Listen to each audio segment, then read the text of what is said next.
Grabe guys, oh, mainit-init pa. Sorryครับ Hansครับ. Sa video na to guys, samahan nyo akong kumain ng pad thai. Tara, samahan nyo ako.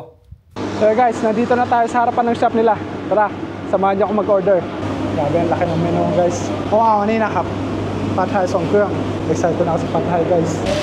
Oh. Grabe guys, oh, mainit-init pa. Saka ang laki ng serving ha. Tignan na natin tong masarap na pad thai guys. Grabe oh. Punong-puno ng recados. Hindi ko alam kung ano yung unahin ko rito eh. Ito na lang muna. Kita nyo naman yung hipon guys. Ang laki oh.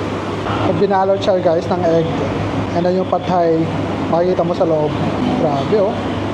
Kutsura pa lang. Alam mo nang masarap na eh. Kaya tayo guys. Hindi ko muna lalagyan ng seasoning kasi mukhang kompleto recados na eh.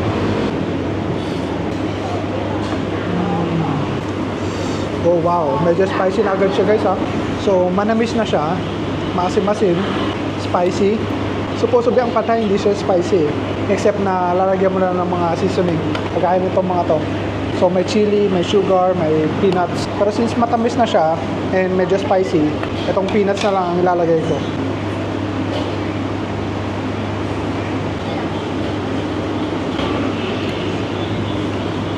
Meron din dry squid guys oh. Meron ng isda. So it's actually my second time dito guys. And sa dami ng pad thai place na natikman ko dito sa Bangkok o sa Thailand, isa na to sa mga paborito ko. Mag-order pa ulit ako ng dalawa pa para mamaya at bukas.